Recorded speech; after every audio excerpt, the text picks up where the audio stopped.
Hey, Matt. Hey.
All right, I've got 2:31, so we'll go ahead and get started.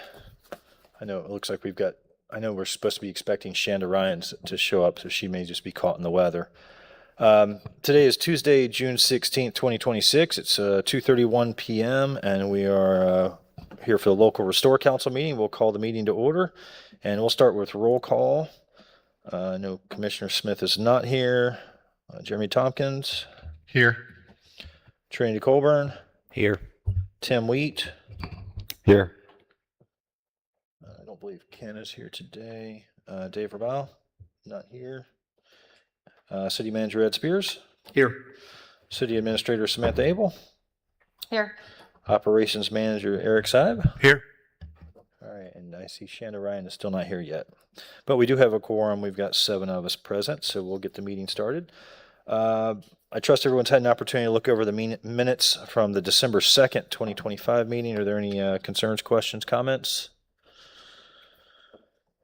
Anyone want to Motion to approve? Second. All right. Is there any opposed? Seeing none, we'll accept those as presented. We'll move on to chairman's updates. I just have 2 quick things. One is particularly extremely important, and that is that one Eric Saib, the gentleman to my right, is I guess retiring for the 2nd time now, and this will be his last meeting with us. So I want to publicly thank Eric for his many years of leadership, not only in the military, but also to the town of Jay and to the community as a whole. And thank you for everything you've done, and I also appreciate your support as a friend and a mentor as well. So thank you for your time. Secondly, not necessarily related directly to Restore, but something I just want to point out to everyone. The Pensacola Presidio Bay Estuary Program provided a grant to the Wildlife Sanctuary of Northwest Florida. And just this past weekend, they did a ribbon cutting over there of their new shorebird habitat and enclosure. So they've got it's a blue heron, I believe it was, a blue heron that was there, and a couple pelicans that cannot be re-released into the wild. So they've created a new natural habitat there. And I would just encourage if anyone gets an opportunity to go by there and take a look. It's pretty impressive. But good work that the estuary program is doing as well. And we'll move on to Nazy for program managers updates.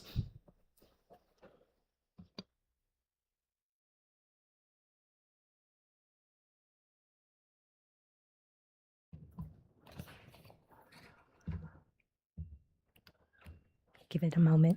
Hi, Shonda. I marked her present. Yes, very I marked good. her tardy. Oh, Yeah. It's going on her rain permanent or record. shine. Hello. All right, Nazy, go ahead. Okay. So thank you. It's great to be here yet again for our biannual local Restore Council meeting. Today, my update is pretty simple and quick because, it's just basically an update of follow-up from last meeting and what has happened and sort of project updates. The rest will be, the meat of the meeting today will be more about the presentations that you're gonna hear as well.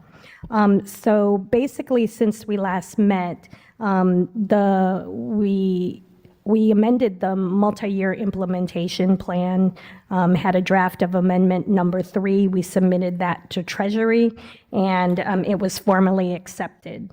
So included in that amendment was the de-obligation of 2 projects, the North Santa Rosa wastewater treatment facility construction, as well as the Yafala outfall project. And then we added a new project, which was the Blackwater River effluent relocation project. So in total, the total allocation of all of the projects within the multi-year implementation plan is about $17.6 million worth of allocation for all the projects on that plan out of the $21 million that we currently have available in the trust funds. So in your packet, or in the packet, is the actual final approved MYIP.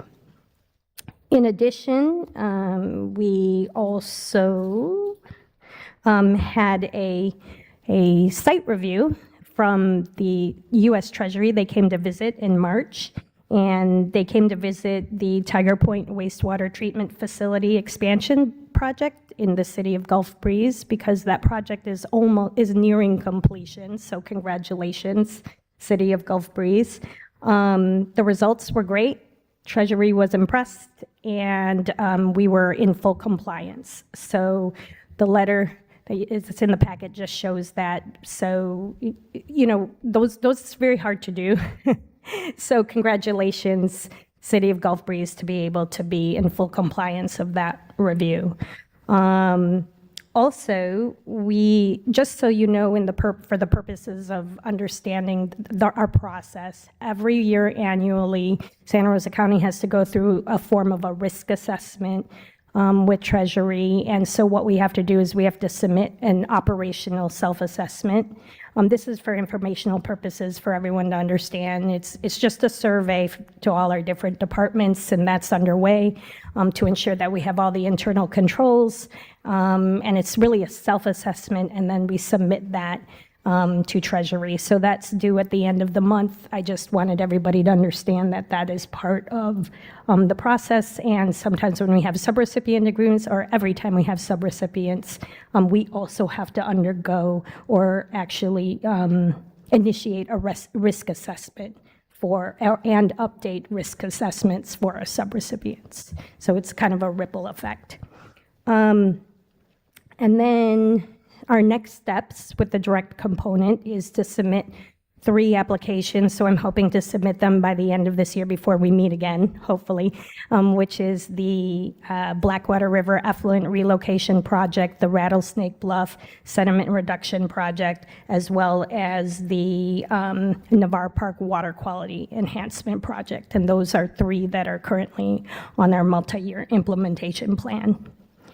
And so the next slide really just shows the scope of other projects that we have that are funded by other funds or buckets from the Deepwater Horizon oil spill funds. From the spill component, I've talked about this before, the water quality monitoring program has completed its baseline monitoring. However, we're going to continue to do some form of monitoring utilizing partnerships with other agencies such as PPBEP, as well as Santa Rosa County is also contributing to ensure that there is still some form of water quality monitoring happening around the sound, and that information gets updated in that water quality dashboard that we established as part of this project. The other project that is being funded by the spill component is the Navarre Beach Effluent Relocation Project, and I'm excited to say that that project is currently, the invitation to bid has been issued, and we are receiving questions now as part of it, and the bid deadline will be at the end of June. I had the opportunity to attend the pre-bid meeting, and there were almost 40 contractors there, so there was certainly a lot of interest in that project, and so it's underway, which is exciting.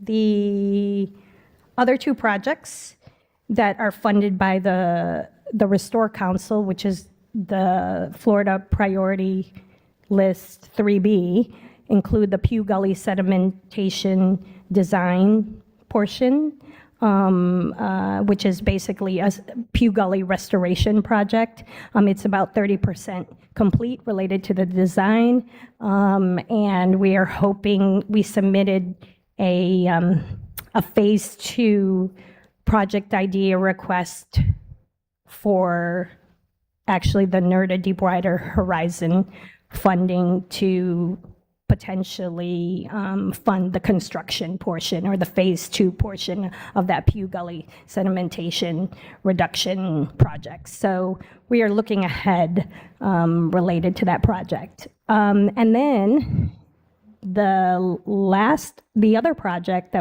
that's being funded by that bucket is the Navarre Beach Wastewater Treatment Plant Living Shoreline. Living Shorelines has been something that is new to Santa Rosa County to attempt. Today was the ribbon cutting for the Florida Town Living Shoreline. So we have our first one completed through the support of a lot of grant funding, and we were just finally excited to get the permit, or at least get an announcement that our permit will be issued for the Navarre Beach Wastewater Treatment Plant Living Shoreline. So that ideally could be the second living shoreline here in Santa Rosa County. So there's been a lot of progress and dollars that are coming from the Deepwater Horizon funds as a whole.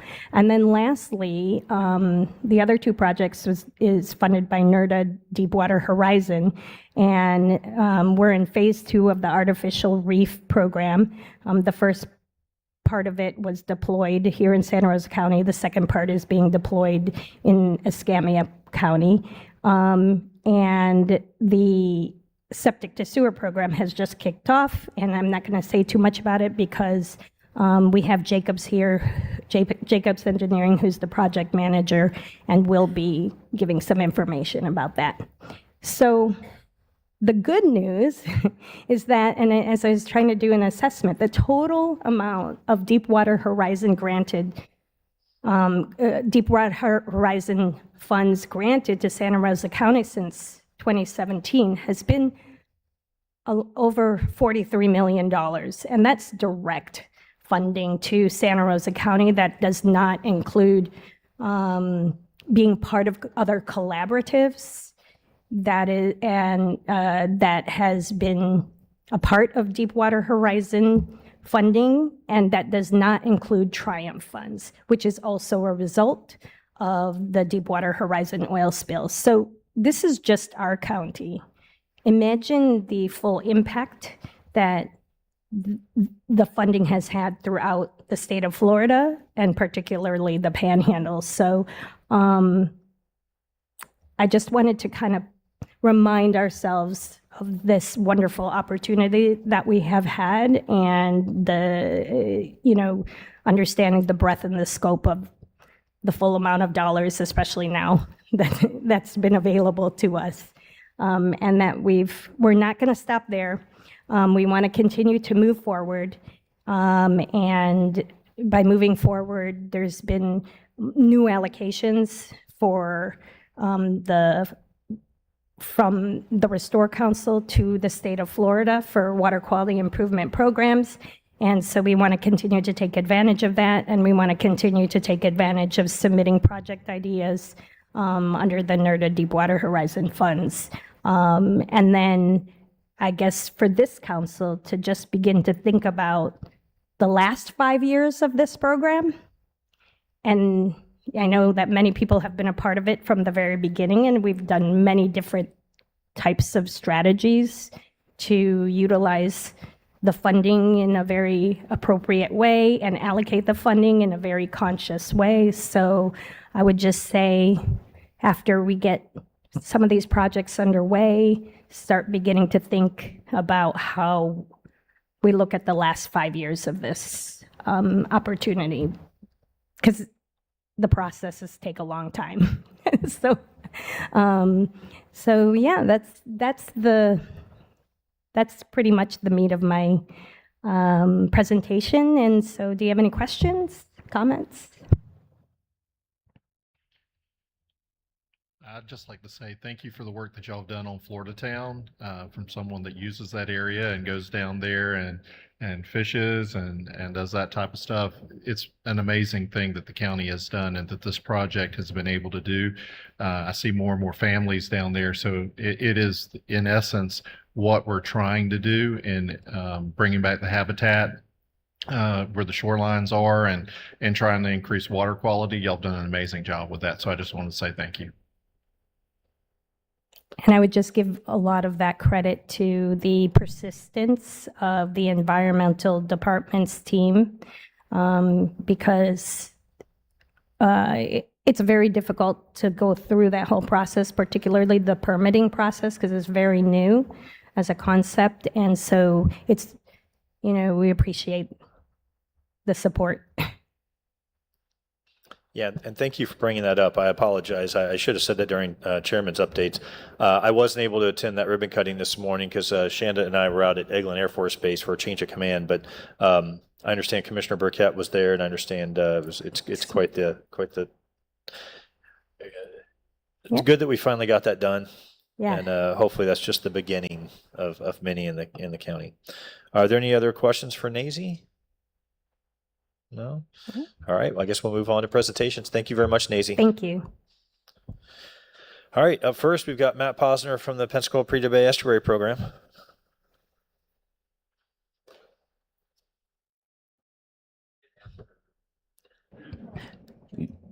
Thanks. Good afternoon, everybody. Good to be with you this afternoon. Good to see a number of familiar faces as well, including I just had a full circle moment with Mr. Tompkins. He was my assistant principal at Washington High School, and it's always interesting those full circle moments. So good to see you. Pleasure to see you also. This is year number 30 for me in the district, so reaching those latter part of my career with the district, but no, very nice to see how students move on in life and do well. So thank you. Good to see you. Yeah, likewise. Thank you, guys. Well, I will try to be brief, but was asked to come this afternoon to talk about some of the regional efforts that the Estuary program has been working on the last year. A number of those in partnership with the organizations represented on the council.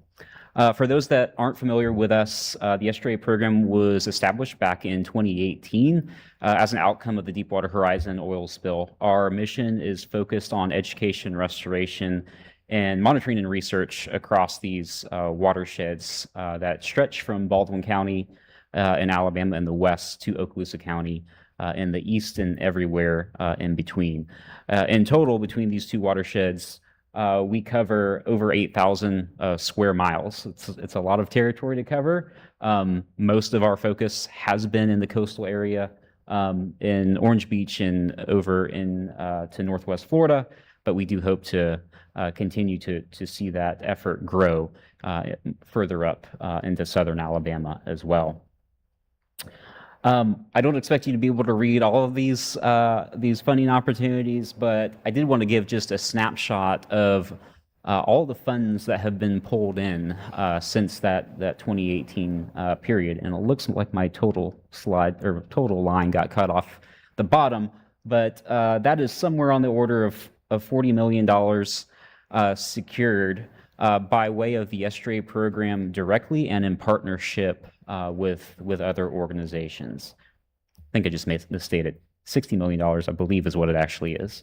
A big component of that is the work that Santa Rosa County has done through NACY and her team and the utilities through septic to sewer conversion efforts that you'll hear about here shortly, as well as our partnerships with the Nature Conservancy in Alabama and in Florida.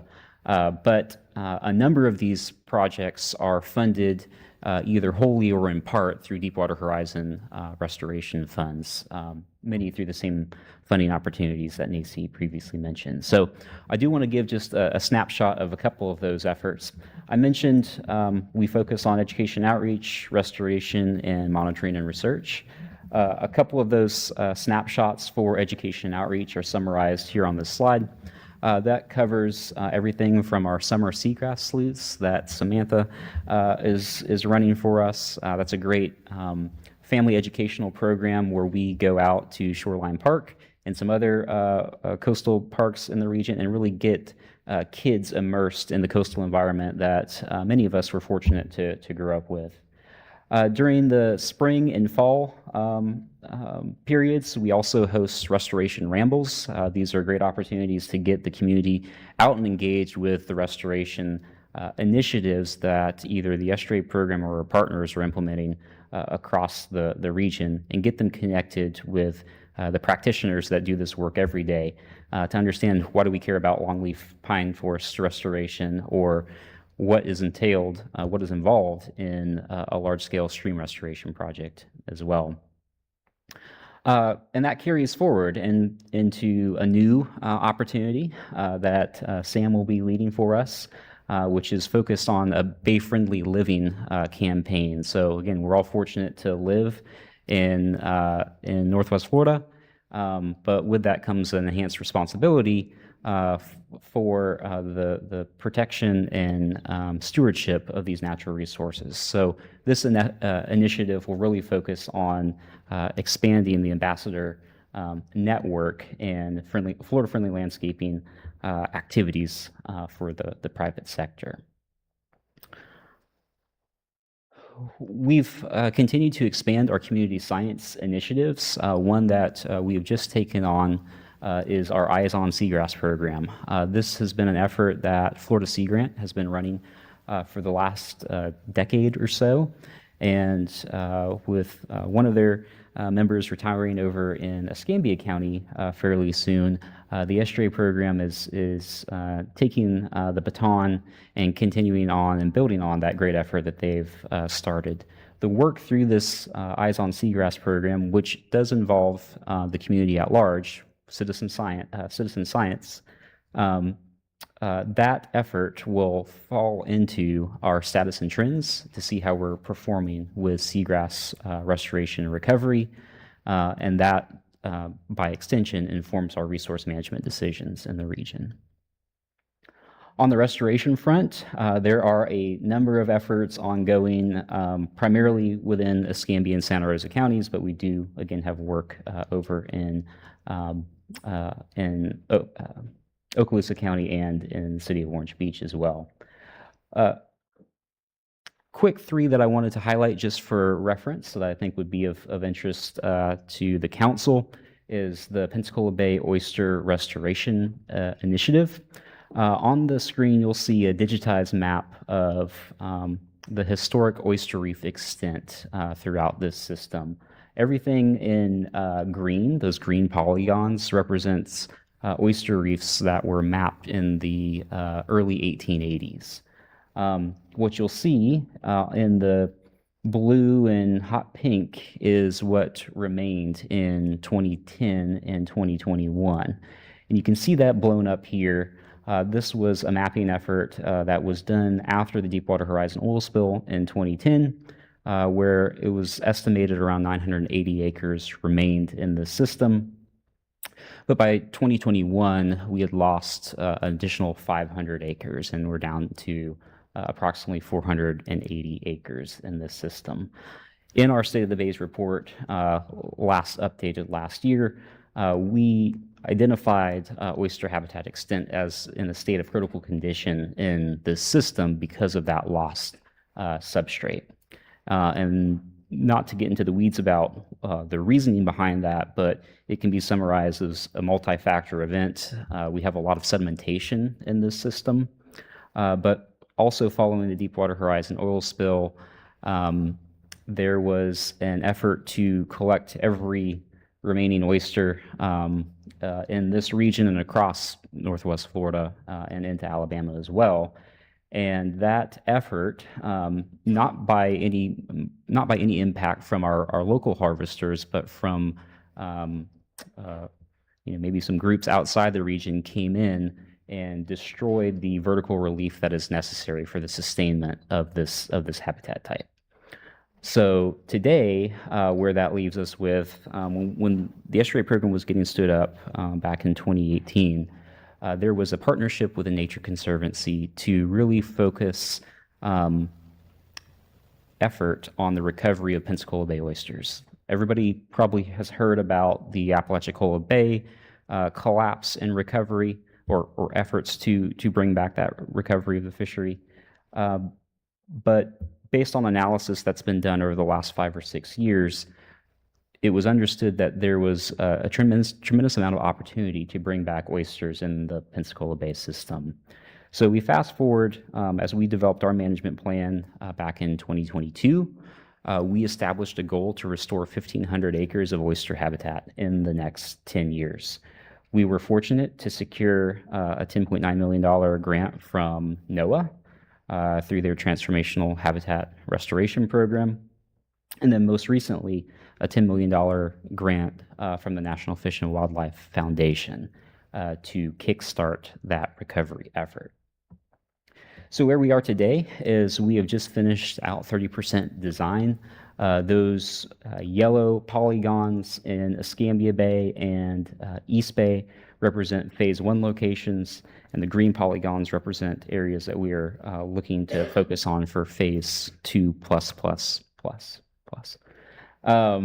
This is a significant undertaking and really the first of its kind in the Gulf Coast region to look at restoration from the entire bay extent. Often when these projects move forward, there is the typical approach is site by site. That works well until you start looking at the cost of how do you create the most amount of impact and get the greatest return on investment. And so when we started out with this project, which has now become a ongoing and consistent program, we really looked at it from the lens of one bay, one permit, multiple designs, so that way, as funding became available, we would have opportunities to turn and burn on the implementation. And as a follow-on component to that, we're also working with the local oyster industry. Unfortunately, we have not had a commercially viable oyster fishery in this system for a number of years, but we have had the emergence of an oyster aquaculture industry. You've probably seen it if you're coming from Navarre or going out to 98. There's a couple of floating cages. Those are a couple of our partners out there. And so we have worked with them and will be working with them on the implementation to help us kickstart the actual deployment and restoration that we see here. That also aligns with new federal priorities to expand the aquaculture industry and enhance American seafood competitiveness. Another program that was funded through that effort is our Living Shorelines Assistance Program. This was something post Hurricane Sally in 2020 when we started to see a greater uptick of seawall permits, was an effort to encourage the adoption of these nature-based solutions. Shorelines provide a great deal of intertidal habitat that is important to the overall ecological integrity and fishery productivity of our bay systems. And since launching that program in 2020, we've had over 80 applications. And again, the reason for this is that the hard truth, having grown up here and seen the development that we have in this region, is that we've grown quite quickly. And that's not necessarily a bad thing, but without the proper care for planning, we start to see an impact to these habitat types. And so through an effort that we funded 2 or 3 years ago at this point, we have seen around 55% of the Pensacola Bay system hardened. So with seawalls, riprap, or some variation of it. That gets us a little bit to a tipping point that we want to be able to work to manage. And again, that is the reason for offering this assistance program. This is from a recent project that our team did over in Perdido Bay on the Alabama side through our partnership with Oyster Corps. And Oyster Corps is a workforce development program that started out at East Point, Florida, but they have a crew here in the Escambia-Santa Rosa County region, and it provides education and training to Opportunity Youth, generally ages 18 to 25. They've been a great partner to work with. So we are just now in the phase of identifying our sites in the Pensacola Bay region. If you know of a project or a location, please reach out to our team. While we're currently closed on the site assessment phase right now, that is something that we do hope to bring back in the not too distant future. Just briefly, I mentioned that sedimentation has been a big issue for the area. We are currently working on a plan to identify and remediate those primary sources of sedimentation. And this is really to build on work that has started in Santa Rosa County. So Nancy was mentioning the Pew Gully. One of the other efforts funded through the SRA program recently has been the Sandy Hollow Gully that the Santa Rosa County team is currently working on. And between all of these individual efforts, they come together. That gets us and creates the conditions that we need to see a sustainable recovery in our downstream oyster habitat. On the monitoring front, again, a lot of things that are currently ongoing, but one of the core ones is a microbial source tracking program that has just recently kicked off. So this was funded through DEP's NERDA funding opportunity, just around $2.8 million. The goal with this is to identify the sources of elevated levels of bacteria and nutrient impairments in 9 subbasins that are represented here on the map. So you can see the on and around the Garcon Point complex and up the Blackwater Bay, Blackwater River, which also includes Pond Creek as well here in Santa Rosa. Partners do include Santa Rosa County and Escambia County, and we are currently in the data compilation phase, and we have kicked off preliminary data collection as well. So just a few representative photos of what we've seen. Over in Escambia County, 2 illicit discharges were already identified in that preliminary phase, which is very helpful for us because the type of testing that we're doing through this effort is very expensive. So the earlier we can identify these issues, the better. And then we work with the utility partners to identify appropriate response plan. That's something that while we're starting out in these 9 subbasins that we do hope to further expand throughout the watershed, so that way we can truly tackle these elevated bacteria levels once and for all. And the work that the utility partners and the municipalities are doing to further enhance wastewater treatment capability and capacity and septic to sewer conversion has a tremendous impact on that effort as well. The last monitoring program that I'll mention that is just kicking off really this month is a new water quality monitoring collaborative. So we've often had a challenge of being able to identify the status and trends across this area related to bacterial impairments, to nutrients, and when a citizen comes up and asks, well, how are we doing? How's our water quality doing? It's often very subjective or it's a one point in time effort. This new effort, which is inclusive of all the partners represented there on the bottom of the screen, will ensure that we have monthly monitoring taking place across around 32 locations, primarily down in the coastal area, but further on into southern Alabama as well. The results of that will be made available through a data dashboard that will be designed to be readily available and usable to the community at large. Again, this sort of data is filling a very much a data gap that then we can bring back to resource managers to inform future recovery decisions. Last thing that I'll mention, this may have, some of you I know this, but others don't. Since the establishment of the SRA program back in 2018, we have been working to secure our national designation. Congress acted back in the end of 2024 to recognize Pensacola and Perito Bays as estuaries of national significance. We are currently in the process of finalizing that enrollment with the U.S. Environmental Protection Agency, which is the federal administrative organization for the National Estuary Program. And simply what that means is more resources coming down to address many of the projects that you've heard about and that you in your own capacities are working towards. And so that's a very exciting initiative, one that's a long time in the making.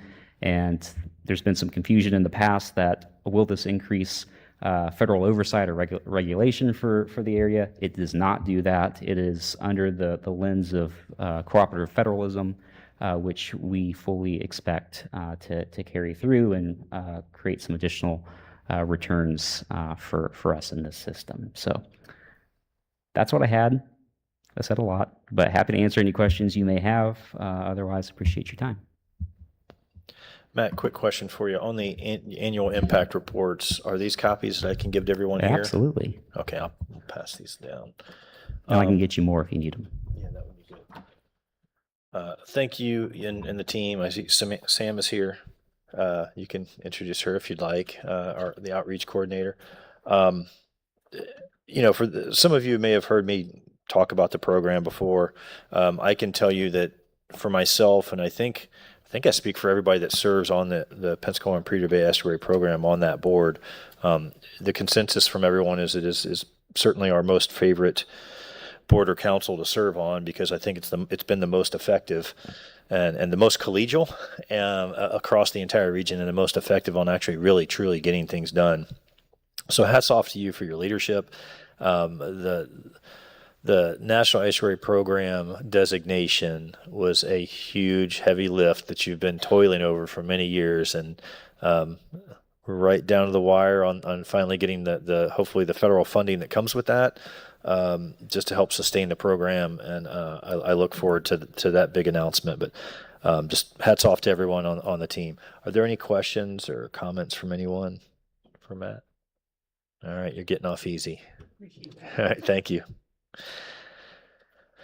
All right, we've got the Deepwater Horizon NERDA Septic to Sewer Program update. We've got Mike and Merrill here from Jacobs Engineering, and we'll turn it over to you guys. Thanks for being here today.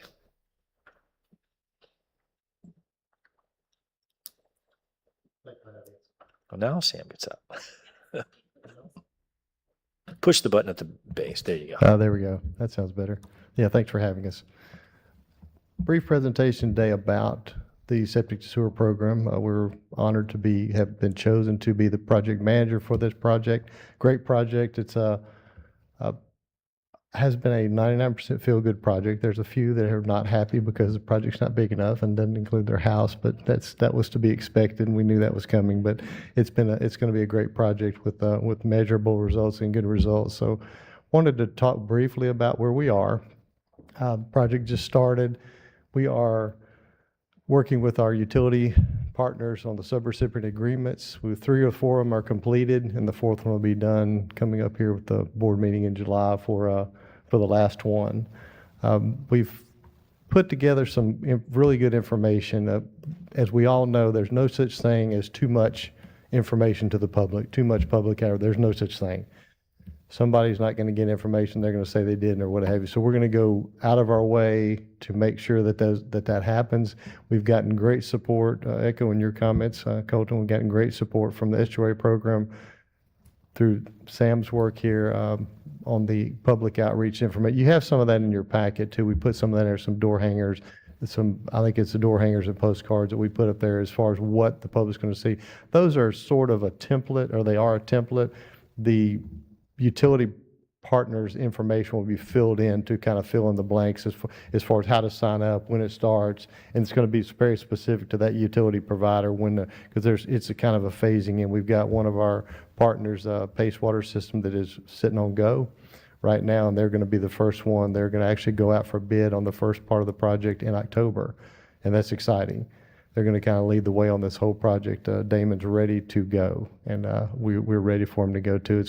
They've kind of been the guinea pig, if you will, as far as getting everything lined up through DEP and making sure all the I's are dotted and T's are crossed and things like that. But it's been good, and Sam's been a tremendous help for us. So with that, we've got a couple of things here. I'm gonna turn this over to Meryl. She's the brainchild behind this is the story map, and the story map is I'm not going to steal it all. I'm going to let you show it, but the story map is a kind of a one-stop portal for information on the project. And if you go through here, it's project over, and this is going to be, and it is actually live on the county's website.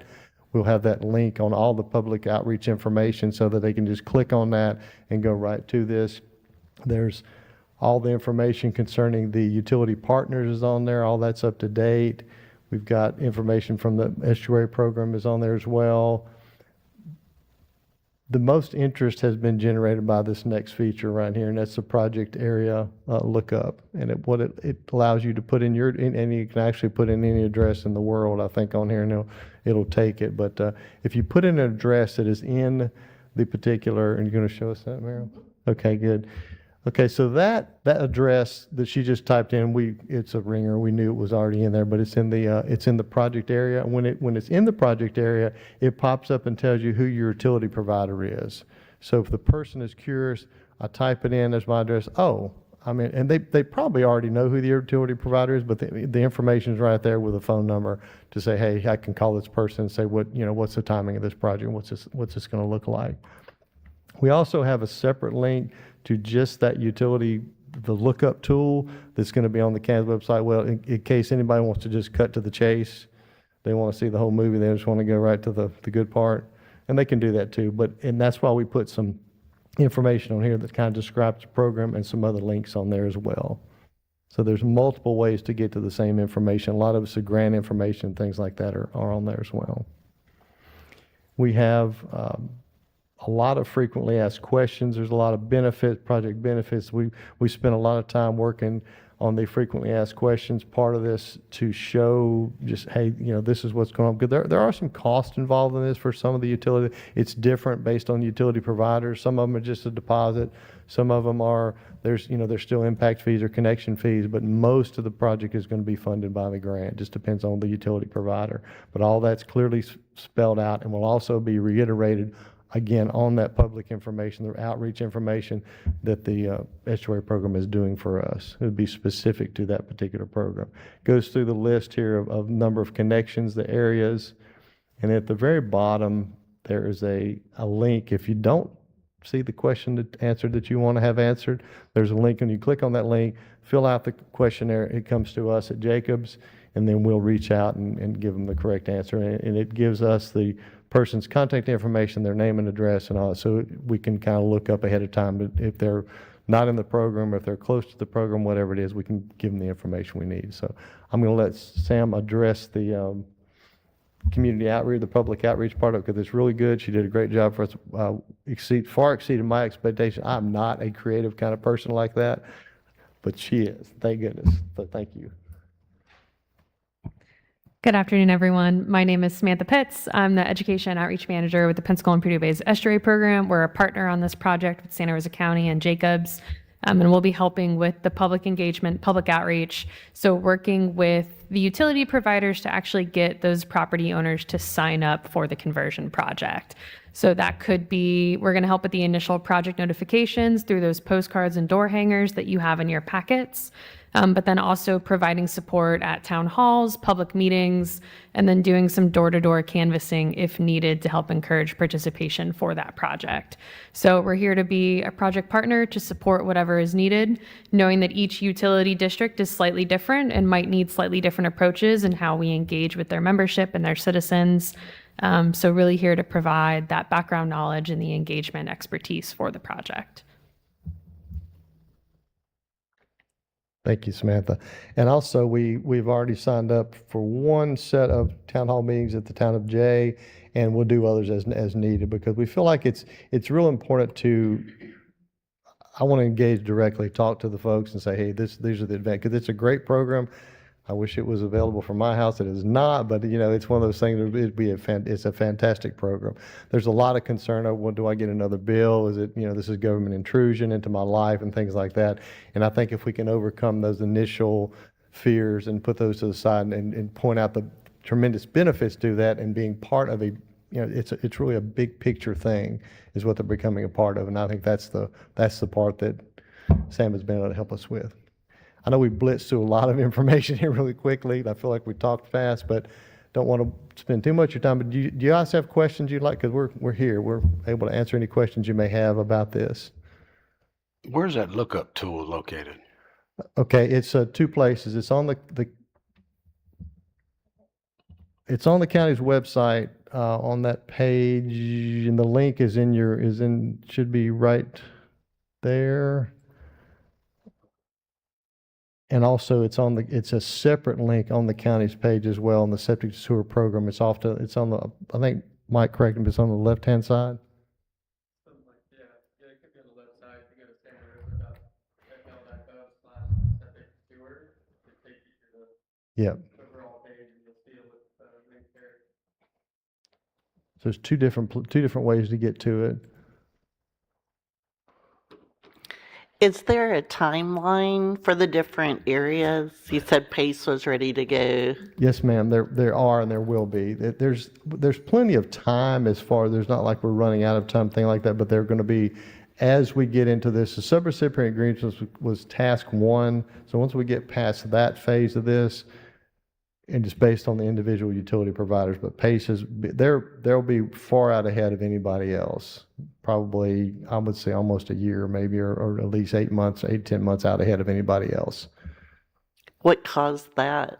Is there something we could do to help push the other areas? Not really. It's just a time thing. And I'll tell you what I want to use the word cause. What precipitated that was that they were ready. They had shovel-ready drawings. They had actually done the engineering up front. See, the project will pay for the engineering part of this. However, if the utility provider already had drawings done, had the engineering and survey work done, then they're ready to go. It's not reimbursable if they'd already done it, but they didn't mind. And that's why PACE had these. When we talked to them, they've had some of these drawings on the shelf since 2004. So they were very much ready to go as far as the sewer expansion. They've got two different projects. Both of them have already been engineered. One of them is a gravity system. The other one is a low pressure system using grinder pumps at the home. So two different type systems, but they're both already engineered. So that's the biggest difference in the timing, is having the engineering thing already sitting on the shelf. So it was just, they were very, very, very prepared.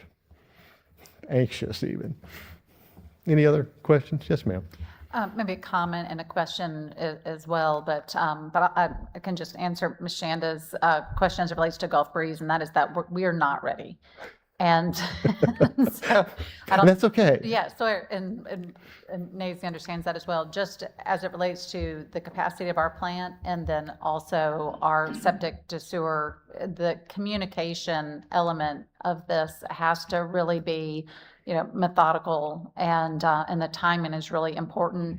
And the last time that the Restore Council met, we talked about the city's septic to sewer, and we had a learning curve. The first area that we took on, we had a little over 70% participation. What we saw after that is over 90%, and the reason for that is because it's word of mouth. And so then, you have that momentum that you're dealing with. And so what we've started utilizing is, and I'm not advocating this as being the best platform, but we use the GroupMe app. That way, when there's disruption during the construction, when someone's mailbox is going to be taken, or they're not able to get out of their driveway in the morning, you don't have this kind of nuisances, because what we found is that the residents are really the best advocates for the program. And so when we inevitably had people who wanted to complain and were just going to be critics, we would say, hey, this is not for you, we understand. And that's that. And we have had so many of those circle back, and rethink about it as we've had. And so we've had to think about also having that window of signups longer during that period. So I wanted to say that the website, this is excellent. I'm going to share this with our staff because I think there's some improvements that we can make with our static map based off of what, I've seen that Jacobs has done here. But I wonder during the actual construction period, do you have that ability? Have you thought about something similar to a group me so that you're able to communicate with people real time? So we do plan to utilize Nextdoor for both the initial project notification, but then also working with the utility partners during each specific construction period. For things like construction updates, neighborhood specific alerts, we might lean on the utility company to make those updates because they're in the field day to day. They know what's going on, but we can certainly help facilitate that or be the intermediary if we need to be the public agency on that account. But the utility providers are out there doing the work. They're going to have that day to day information that we need to get to the residents. So it'll be a partnership working with them. That's excellent. Thank you. What she said, there's social media people and there's not social media people. I'm the not social media people. I'm the one that my wife says, hey, so-and-so messaged you on Facebook. I said, give my phone or tell them to call me. It just is what it is.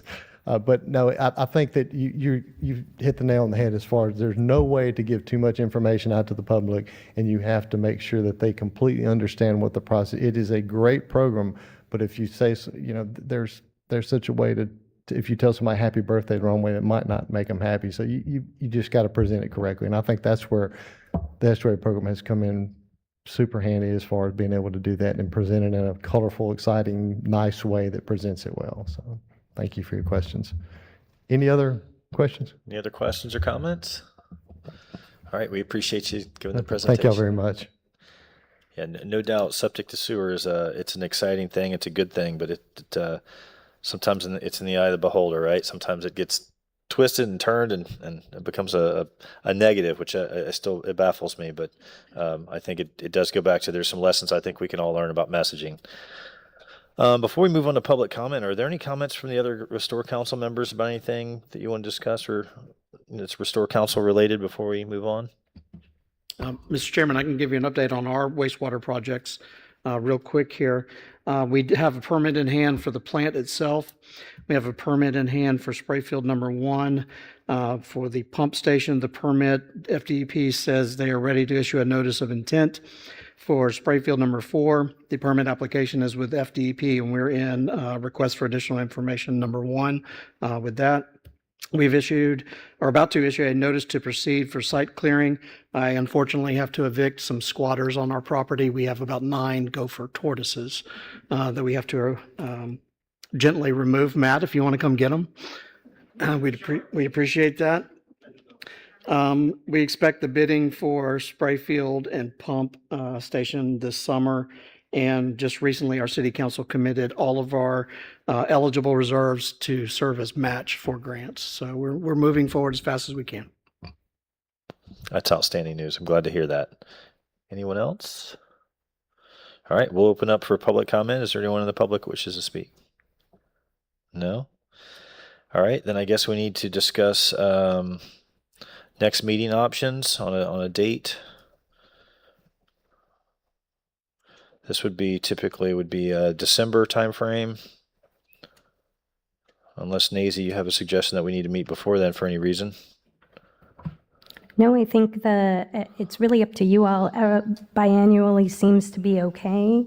That's every 6 months. So if we want to keep it still on a Tuesday, that would be December 8th or December 15th typically, or even December 1st. It's really up to you all. I mean, December 8th is fine. We've got a Board of County Commissioners Committee meeting that morning, but I would imagine the boardroom would be available that afternoon. I mean, that's the only meeting we typically have in December anyway.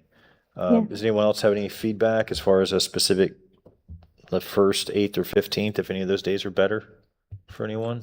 My work schedule will permit me to be here on the 1st. It will permit you? Yeah, I'll be gone on the 8th and the 15th, yeah. Okay. Okay. So December 1st? Let's get it done early in I see December. no problem with that whatsoever. All right, so we want to call it December 1st? All right. Then we'll schedule tentatively the next meeting for December 1st. If something changes, Nazy will get that message out to everybody. Of course, if there's any action that is required by this council between now and then, we can always schedule an emergency meeting or something else. But if there's no other comments from the rest of the council, I'll just say thank you for everyone for your participation, your commitment to the program. And we're adjourned.